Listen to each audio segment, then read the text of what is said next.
Rais wa Jamhuri ya Uganda Mheshimiwa Yoweri Kaguta Museveni anatarajiwa kuwasili nchini leo kwa ziara ya kikazi ya siku moja.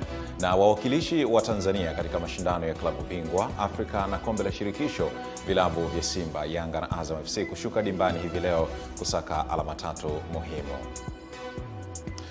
Naam, hujambo na karibu sana popote pale ulipo. Ni asubuhi nyingine tunakutana hapa kwa ajili ya kuja kutazama na kuzungumza habari kutoka hapa Channel 10, na hii ni asubuhi njema. Mimi naitwa Juma Mohamed, utaambatana nami katika kutazama habari zile kubwa ambazo tuko nazo asubuhi hii ya leo, lakini pia tuna nafasi ya kwenda kutazama habari ambazo zimemulika kwenye magazeti mbalimbali asubuhi hii ya leo, lakini bila kusahau pia yale ambayo pia yameandikwa kwa wino mweusi kwenye upande wa michezo kunako magazeti ambayo tuko nayo. Karibu sana. Una nafasi pia kufuatilia matangazo haya kwenye mitandao yetu ya kijamii, lakini pia una nafasi ya kuandika arafa yako fupi kupitia kwenye kurasa zetu zile za Facebook, Instagram pamoja na X kupitia Channel 10 Tanzania. Karibu sana. Na tuanze kutazama taarifa ya uteuzi wa viongozi mbalimbali, ambapo Rais wa Jamhuri ya Muungano wa Tanzania Mheshimiwa Dr. Samia Suluhu Hassan amefanya mabadiliko ya muundo wa Ofisi ya Rais, Mipango na Uwekezaji na Wizara ya Nishati kwa uhamisho wa viongozi mbalimbali, kwa mujibu wa taarifa hii iliyotolewa na Katibu Mkuu Kiongozi Balozi Dr. Moses Kusiluka, ambapo sasa kila wizara imefanya uteuzi wa makatibu wakuu wawili kwa hizo wizara, na viongozi walioteuliwa ni kama ifuatavyo. Tuanze na wakuu wa mikoa. Kanali Yahya Ramadhan Kido ameteuliwa kuwa mkuu wa mkoa wa Kagera akichukua nafasi ya Bi Fatma Mwasa, na Kanali Donald William Msengi ameteuliwa kuwa mkuu wa mkoa wa Mtwara. Kanali Msengi anachukua nafasi ya Kanali Patrick Kenan Sawala ambaye atapangiwa majukumu mengine. Makatibu wakuu ambao wameteuliwa ni Dr. Tausi Mbaga Kida, ameteuliwa kuwa katibu mkuu Ofisi ya Rais, Mipango na katibu mtendaji wa Tume ya Taifa ya Mipango, wakati Dr. Fredi Matola Msemwa ameteuliwa kuwa katibu mkuu Ofisi ya Rais, Uwekezaji. Balozi Waziri Rajab Salum ameteuliwa kuwa katibu mkuu Wizara ya Viwanda na Biashara, na Balozi Salum anachukua nafasi ya Dr. Hashil Twaib Abdalla ambaye atapangiwa majukumu mengine. Na Dr. James Peter Mataragio ameteuliwa kuwa katibu mkuu Wizara ya Nishati anayeshughulikia masuala ya mafuta na gesi asilia.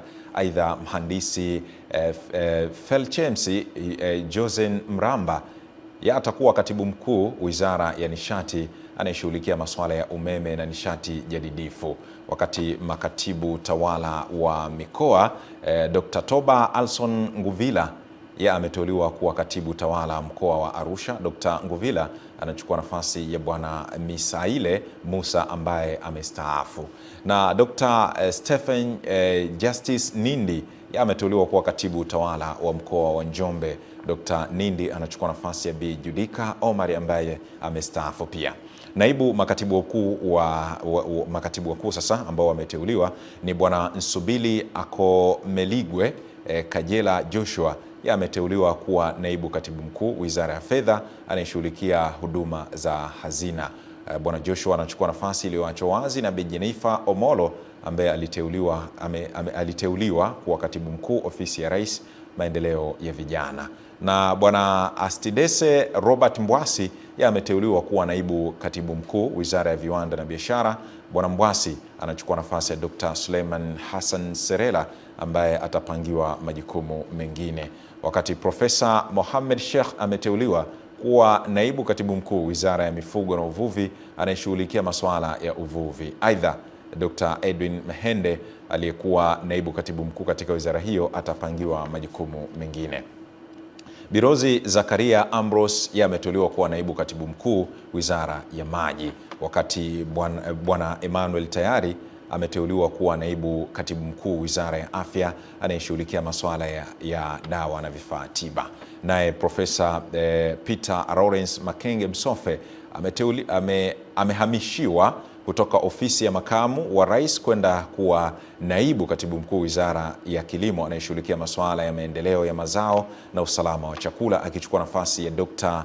Stephen Justice Nindi ambaye ameteuliwa kuwa katibu tawala wa mkoa wa Njombe. Naye Dr. Fabian Magawa Madele ameteuliwa kuwa naibu katibu mkuu Wizara ya Mifugo na Uvuvi anayeshughulikia masuala ya mifugo, na Balozi Baraka Haran Ruvanda ameteuliwa kuwa naibu katibu mkuu Ofisi ya Makamu wa Rais anayeshughulikia masuala ya mazingira. Naibu katibu mtendaji wa Tume ya Taifa ya Mipango Bwana Sostenes Laurent Kewe ameteuliwa kuwa naibu katibu mtendaji wa Tume ya Taifa ya Mipango anashughulikia masuala ya ufuatiliaji wa tathmini.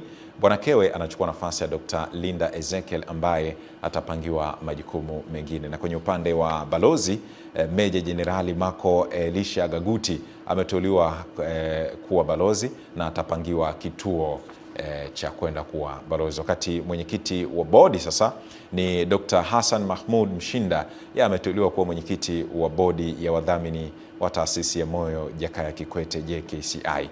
Aidha, uapisho wa viongozi wateule utafanyika kwa tarehe itakayopangwa hapo baadaye. Taarifa hii imetolewa na Bakari S. Machum, mkurugenzi wa mawasiliano ya Rais Ikulu. Naam, ndivyo ambavyo tumetazama taarifa hiyo ya uteuzi wa viongozi mbalimbali ambao umefanywa na Mheshimiwa Rais wa Jamhuri ya Muungano wa Tanzania Dr. Samia Suluhu Hassan. Kwa sasa tukatazame habari nyingine. Rais wa Jamhuri ya Uganda Mheshimiwa Yoweri Museveni Kaguta anatarajiwa kuwasili nchini leo kwa ziara ya kikazi ya siku moja. Taarifa iliyotolewa na kurugenzi ya mawasiliano ya Ikulu, mawasiliano ya Rais Ikulu, imeeleza kuwa katika ziara hiyo Rais Museveni atafanya mazungumzo na mwenyeji wake Rais wa Jamhuri ya Muungano wa Tanzania Mheshimiwa Dr. Samia Suluhu Hassan, yatakayoimarisha uhusiano wa kidiplomasia na ushirikiano wa kiuchumi kati ya nchi hizo mbili. Taarifa hiyo imesema miongoni mwa masuala yatakayozungumzwa ni pamoja na suala la nishati, hususan mradi wa bomba la mafuta ghafi Afrika Mashariki ambao unatarajiwa kuleta manufaa makubwa kwa nchi hizo zote mbili na kanda kwa ujumla.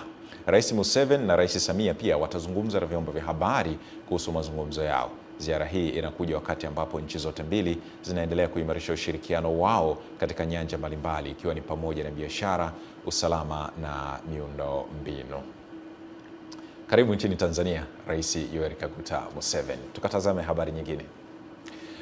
Waziri wa Afya Mohamed Mchengerwa ameitaka jamii kuzingatia ushauri wa kitabibu wanaopewa na wataalamu wa afya, ikiwemo masuala ya uzazi, ili kujiepusha na magonjwa yanayoweza kuathiri mifumo ya mwili. Taarifa zaidi inafafanua.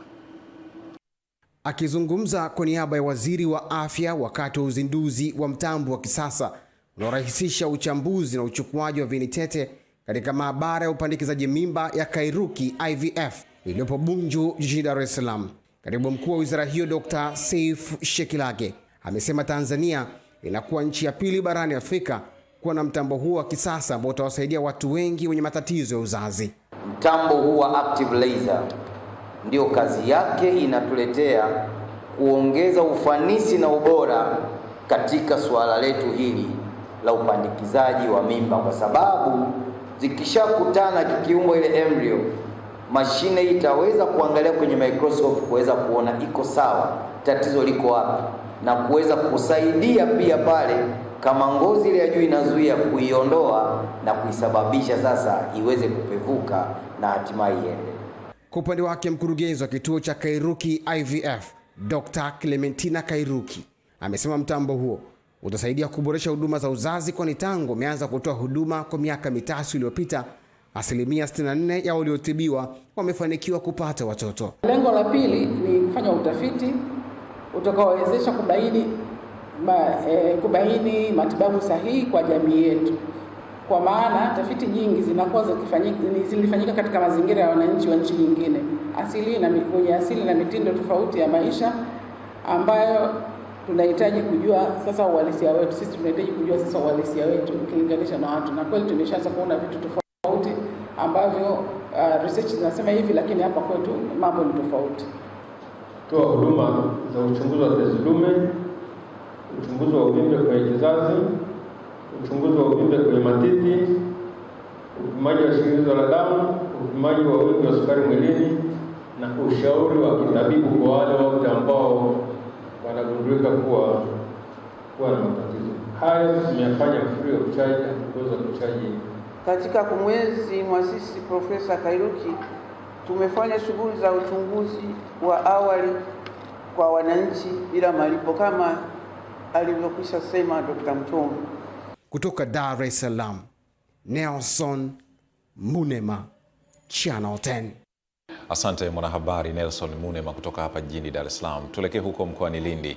Chama cha Mapinduzi mkoa wa Lindi kimewataka wabunge na madiwani wote mkoani humo kuhakikisha wanakwenda kusikiliza kero za wananchi na kuzifanyia kazi ili kuongeza imani ya wananchi hao ambao dhamira yao ni kuona viongozi waliowapa dhamana wanawatumikia ipasavyo katika kuwaletea maendeleo. Ahmad Nandonde ametuandalia taarifa ifuatayo.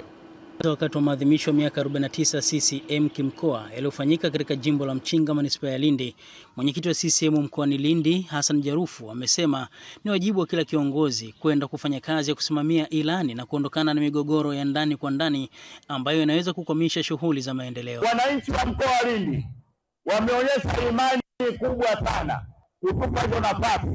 Kwa hiyo ni lazima tuwatumikie kama madiwani wote wa Chama cha Mapinduzi, wabunge wote wa Chama cha Mapinduzi, na wananchi waliochagua wamechagua chama, hawakumchagua mtu, wamechagua Chama cha Mapinduzi.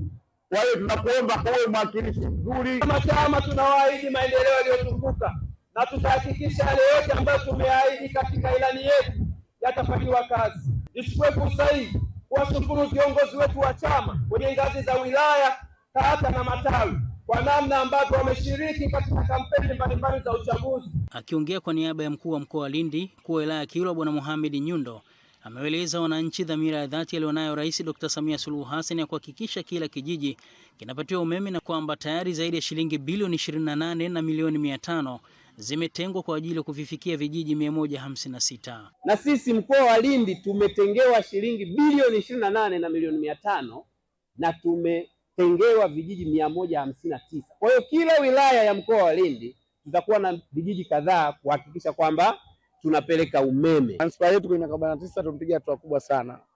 Kwa mfano tuna hospitali mpya Sokoine, tumetoka ile ya zamani tumepata mpya kwenye manispaa yetu ya Lindi. Tuna hospitali ya wilaya sasa, tuna vituo vya afya vingi sasa hivi. Baadhi ya viongozi wa chama hicho kwa ngazi mbalimbali wamemshukuru Rais Dr. Samia Suluhu Hassan kwa kazi kubwa ya kutekeleza ilani ya chama hicho, huku akitilia mkazo suala la kudumisha amani ya nchi. Tunawaomba watu wa mkoa wa Lindi tuwe wamoja, wenye mshikamano, wenye upendo wa kweli. Tangu kuzaliwa kwake, viongozi wote wa serikali ya Tanzania wametokana na Chama cha Mapinduzi. Ahmad Nandonde, Channel 10, Lindi. Kutoka Lindi moja kwa moja tuelekee nyanda za juu kusini mwa Tanzania, huko mkoani Mbeya ambapo wilaya ya Chunya mkoani Mbeya inakabiliwa na changamoto ya umeme kuwa mdogo, hali ambayo inawalazimu wafanyabiashara na wachimbaji wa madini kusitisha shughuli za uzalishaji na kusababisha hasara. Taarifa zaidi na Epimakusi Apolinari. Wakizungumza kwa niaba ya wananchi wa wilaya ya Chunya katika kikao cha baraza la madiwani halmashauri ya wilaya ya Chunya mkoani Mbeya, madiwani wamebainisha athari za umeme kuwa mdogo katika shughuli za kibiashara na uchimbaji wa madini. Kweli tulikuwa na changamoto kubwa kwenye mazingira ya umeme, na isitoshe Chunya sisi tumejinasibu kwenye viwanda vidogo vidogo, hasa kwenye sekta ya madini. Tukipata megawati 90 hakika tunaenda kuijenga Chunya iliyoimarika katika swala zima la uchumi. Naomba tu niseme kwamba kwenye taarifa hizi zina afya sana kwenye halmashauri yetu ya wilaya ya Chunya. Shilingi tulizopokea hizo kwa ajili ya mradi mkubwa wa umeme kwenye wilaya yetu ya Chunya unatuhamisha pakubwa sana, hususan kwenye swala la maendeleo. Akijibia changamoto hiyo, mkuu wa wilaya ya Chunya Alhaji Mbaraka Batenga amesema serikali imetoa zaidi ya shilingi bilioni 100 kwa ajili ya kujenga laini mpya ya umeme ili kutatua changamoto ya umeme katika wilaya hiyo, huku mwenyekiti wa halmashauri ya wilaya ya Chunya Kevin Nshishi akiwataka madiwani kusikiliza kero zinazowakabili wananchi. Dr. Samia Suluhu Hassan katika siku 100 za juzi tangu kufanya uchaguzi mpaka sasa hivi, kwa upande wa Chunya kashatoa bilioni 107 kwa ajili ya kujenga laini upya na kutatua tatizo la umeme Chunya. Zile changamoto mlizokuwa mnapata huko, umeme unakuwa ni mdogo, inabidi sijui na mchana usiku kwamba umeme sasa ndio umetosha, hiyo inabaki kuwa historia. Lakini niombe, miradi inapokuja kwenye kata zetu, sisi ndio wasimamizi. twendeni tukaisimamie ili haya bajeti tuliyopitisha fedha hizi zisiende bure. Nikiripoti kutoka wilayani Chunya mkoani Mbeya, Epimakus Apolinari, Channel 10. Asante Epimakus Apolinari. Kwa sasa tuelekee wilaya ya Kibiti mkoa wa Pwani, ambapo wananchi wa wilaya ya Kibiti mkoani Pwani wametakiwa kulinda vyanzo vya maji pamoja na miundombinu yake ili kuhakikisha juhudi za serikali za kuwafikishia wananchi huduma ya maji safi na salama vijijini zinaendelea kuwa endelevu. Margaret Malisa yana undani wa habari hiyo. Akizungumza wilayani Kibiti wakati wa kikao kazi cha kuwajengea uwezo kamati tendaji pamoja na viongozi wa bodi za watumia maji, meneja wakala wa maji na usafi wa mazingira vijijini mkoani Pwani, Engineer Beatrice Kasibazi, amesema serikali imekuwa ikitumia fedha nyingi kutekeleza miradi mbalimbali ya maji vijijini, hivyo ni wajibu wa wananchi kupitia kamati hizo kushirikiana na RUWASA katika kutunza miundombinu hiyo ili iweze kudumu kwa muda mrefu. Nisoma hata sheria ya maji ya mwaka 2019 namba 5 katika vipengele vya 33 mpaka kufika kwenye 47. Mtaona pale majukumu ya kamati tendaji, majukumu ya bodi ya maji, majukumu ya RUWASA, lakini nini uhusiano uliopo kati ya RUWASA na CBUSO? Tunaposema CBUSO sisi tunamaanisha bodi ya maji. Nyie bodi ya maji ndio watu ambao mko juu ya kamati tendaji. Kwa upande wake meneja wa RUWASA wilaya Kibiti Engineer Ramadhani Mabula amesema kikao kazi hicho ni endelevu na kuwa ni sehemu ya mkakati wa RUWASA wa kuhakikisha wajumbe wa bodi za maji wamejengewa uwezo wa kufahamu majukumu yao, haki na wajibu wao katika kusimamia miradi ya maji kwa maslahi mapana ya wananchi. Sisi kazi yetu ni regulator tu. Regulator maana ni wadhibiti, lakini wanaotakiwa wafanye kazi masaa 24 ni bodi ya maji au chombo husika katika eneo hili husika la Bungu. Baadhi ya wajumbe wa bodi ya watumia maji wa kijiji cha Bungu wilayani Kibiti wameshukuru RUWASA kwa kuwajengea uwezo, huku wakisema mafunzo hayo yamewezesha kufahamu majukumu yao na namna bora ya kusimamia miradi ya maji kwa ufanisi na uwazi. Hapo mwanzo nilikuwa sina chokielewa sawa, lakini tangu kuanza kupata mafunzo leo kidogo mawazo yangu yamekaa sawa na ninajua mipaka yangu wapi naanzia wapi na malizia wapi. Nijifunza mambo mengi na nimejua wajibu wangu ni nini. Kwa nitakapotoka hapa nitajua jinsi ya kwenda kueleza jamii ama kuwakilisha kina mama wenzangu wote jinsi ya utumiaji maji, jinsi ya uunganishaji maji. Margaret Malisa, Channel 10.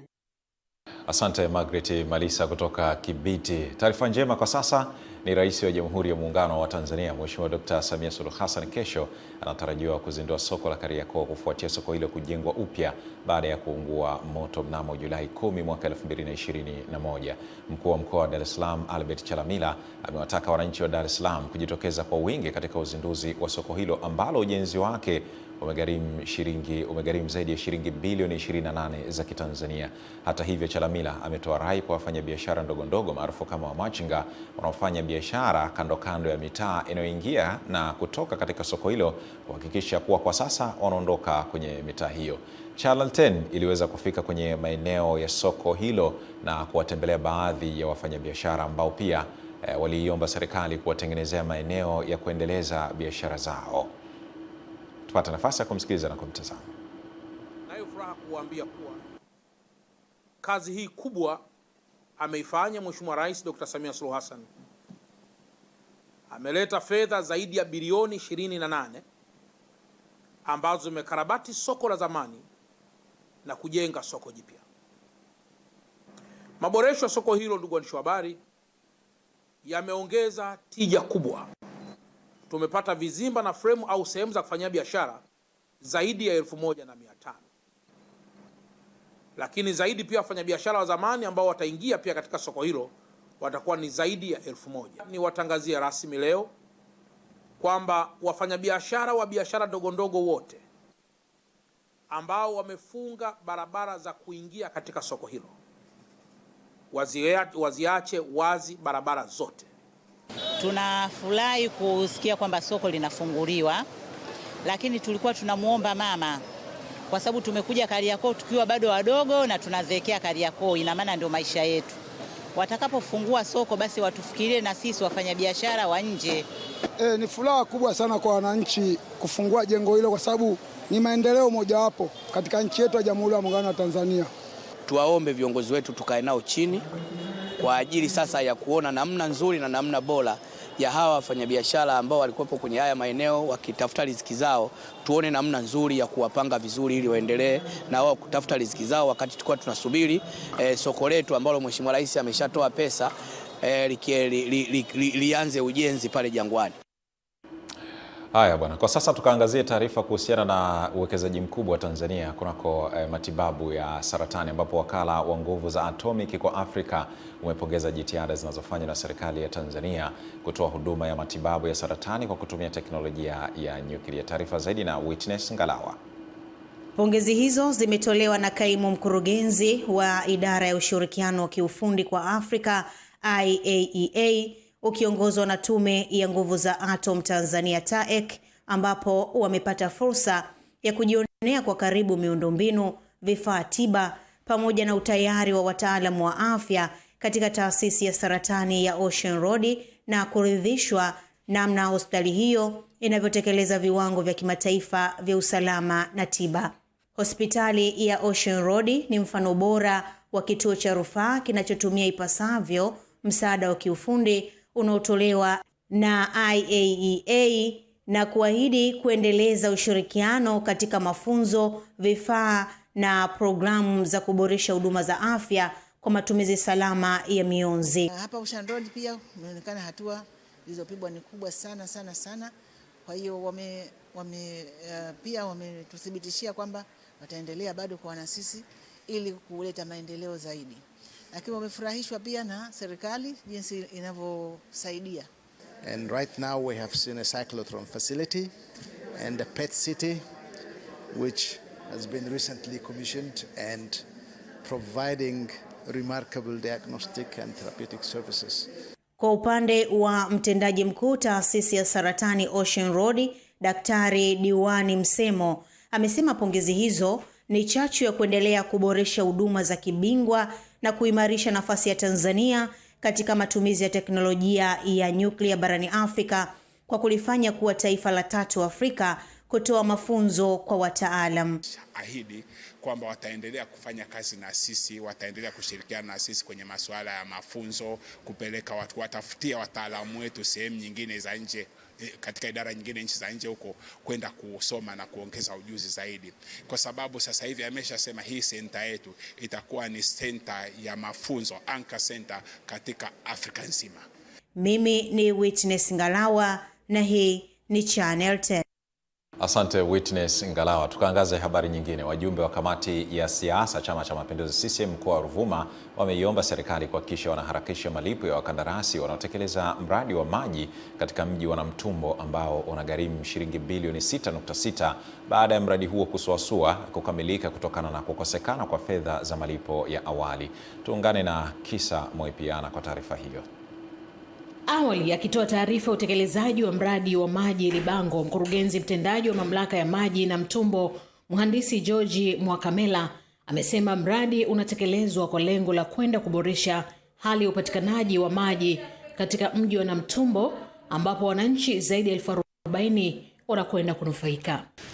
Na changamoto ambazo tunazipitia kwenye mradi, changamoto kubwa ni hiyo ya ucheleweshaji wa fedha ambazo bado hazijafika. Tumeshaziombea, tumefuatilia wizarani, tume ambazo zimeshakwenda hazina, kwa tunategemea muda wote tupokee fedha ambazo zitatuwezesha sasa kulaza hizi bomba na kuanza kujenga matenki pamoja na jengo la ofisi. Wakiwa katika ukaguzi wa miradi mbalimbali ya maendeleo katika wilaya ya Namtumbo, wajumbe wa kamati ya siasa wameishukuru serikali kwa kuleta mradi huo, lakini wakatoa wito kwa Wizara ya Maji kuharakisha malipo kwa wakandarasi ili kuondolea adha wananchi ya kutembea umbali mrefu. Kwa sababu wananchi wa Namtumbo wamempa imani kubwa Daktari Samia Suluhu Hassan katika uchaguzi uliopita wa 2025, wakiwa na imani kwamba yale yote aliyoahidi atatekeleza. Na ni kweli ushuhuda ni huu, kuona mabomba mengi ya maji na mradi huko unaendelea. Kwa hiyo tunaamini Wizara ya Maji watawasiliana na Wizara ya Fedha kuhakikisha fedha zinazotakiwa kuendeleza mradi huu zinapatikana. Mkandarasi kwanza nitakiwa tumshukuru kuleta mabomba yote haya bila kupata hata senti 5. Ni moyo wa kutaka kujitolea kabisa kwa ajili ya manufaa ya kina mama Wanamtumbo. Yaani kama huu mradi kama utakuja kwa uanzishwe kwa upe watujiazishie maji, tutakuwa tumefurahi sana. Yaani maji hayatoshi. Kwanza kwa tanki ile tuko nani dogo. Aidha, wajumbe wa kamati ya siasa wametembelea mradi wa ujenzi wa njia za kutembea kwa miguu katika hospitali ya wilaya ya Namtumbo unaogharimu shilingi milioni 175. Kisa Mwepiana, Channel 10. Naam, taarifa kutoka huko mkoani Ruvuma iliyosomwa na Kisa Mwepiana inatupa nafasi ya kwenda kuangaza habari za michezo asubuhi hii ya leo. Na tutazame mashindano ya ligi ya mabingwa na kombe la shirikisho barani Afrika yanatarajiwa kuendelea kutimua vumbi hii leo katika mataifa mbalimbali, huku vilabu vya Simba, Yanga na Azam FC vikitarajiwa kupambania alama 3 muhimu ikiwa ni mzunguko wa 5. Taarifa zaidi tuungane na msimulizi wetu Eden Bahati. Kunako ligi ya mabingwa barani Afrika, wekundu wa Msimbazi Simba watacheza na Petro Atletico de Luanda ya nchini Angola katika dimba la Septemba 11 jijini Luanda majira ya saa 1 kamili jioni, ambapo mchezo huo ni muhimu kwa Simba kupata alama 3 ili kurejesha imani kwa mashabiki na wanachama. Ikumbukwe mchezo wa awali Simba ilipoteza kwa goli 1-0 katika dimba la Benjamin Mkapa jijini Dar es Salaam. Nao Young Africans watashuka dimbani jijini Rabat nchini Morocco kukipiga dhidi ya FAR Rabat katika uwanja wa Olympic majira saa 4 kamili za usiku, huku Yanga wakitaja alama 3 ili kujiwekea mazingira mazuri ya kufuzu hatua ya robo finali. Yanga anakwenda kucheza mchezo huo akiwa na kumbukumbu nzuri ya kuifunga FAR Rabat katika uwanja wa nyumbani, yani New Amaan Complex visiwani Zanzibar. Katika mashindano ya kombe la shirikisho, Azam FC itacheza na Manyema Union ya nchini Kongo katika uwanja wa New Amaan Complex visiwani Zanzibar. Azam FC inakwenda kucheza ikiwa na alama 6 baada ya kucheza michezo 4. Eden Bahati, Channel 10 michezo. Asante mwanahabari Eden Bahati kwa kutuhadithi habari za michezo ambazo tulikuwa nazo asubuhi hii ya leo. Bila shaka umehabarika vilivyo. Mimi naitwa Juma Mohamed, ulikuwa nami katika kutazama asubuhi hii njema kwenye upande wa habari. Kwa sasa tupate mapumziko mafupi, tukirejea tutakuja kuangaza kunani katika magazeti mbalimbali.